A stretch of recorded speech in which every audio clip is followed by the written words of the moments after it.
Bonjour à tous. 32 300 officiellement ce week-end contre 28 600 la semaine dernière. Si on se fie aux chiffres officiels, la mobilisation est en légère hausse ce week-end, mais quand on regarde sur un temps un petit peu plus long, elle n'arrête pas de décliner. C'est en tout cas ce que montrent les chiffres officiels. Alors question, souhaitez-vous la fin du mouvement des Gilets jaunes? C'est la question qu'on se pose ce matin.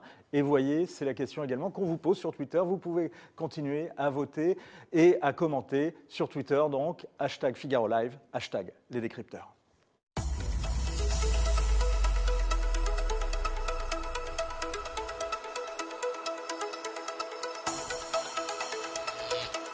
Bonjour Luc Roban. Alors Luc Roban est un des spécialistes, le spécialiste du mouvement des Gilets jaunes, en tous les cas au CEVIPOF, qui est le centre d'études de l'opinion de Sciences Po. Vous avez fait une synthèse sur ce mouvement des Gilets jaunes. On va s'appuyer dessus pour justement voir ce qui s'est passé ces dernières heures. On a vu, tout le monde a été, il faut quand même le dire, sidéré par les images de ce week-end sur les Champs-Élysées, sidéré peut-être aussi que ça a pu encore se produire, ça s'est produit tant de fois et ça avait suscité tant de débats. Peut-être un commentaire sur cette question-là? Oui, parce que si vous voulez, le mouvement des Gilets jaunes, consubstantiellement, est associé à la violence. Alors je ne dis pas qu'il produit en tant que tel de la violence, mais il y est associé depuis le début, depuis novembre-décembre.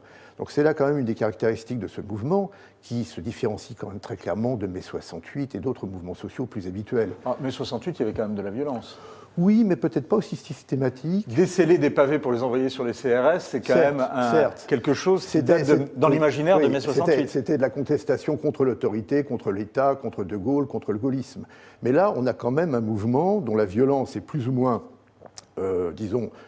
développée et canalisée par des mouvements de l'ultra-gauche, par des black blocs, etc., qui instrumentalisent les Gilets jaunes, donc qui se servent des Gilets jaunes comme un prétexte pour effectivement mener une violence de type politique contre le capitalisme, contre les institutions comme les banques, etc.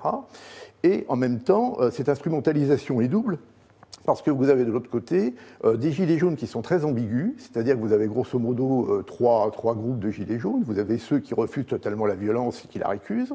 Vous avez ceux qui disent finalement on a obtenu quand même des choses Emmanuel Macron grâce à la violence, donc pourquoi pas, après tout ça peut être intéressant. Et puis il y a ceux qui participent ou qui regardent ça d'un œil assez complaisant, donc si vous voulez, ou qui appellent à la violence, comme ça a été le cas évidemment avant samedi dernier. Donc si vous voulez, vous avez une ambiguïté de fond en ce mouvement qu'on ne retrouve pas dans les autres mouvements sur le plan historique de l'histoire politique et qui quand même a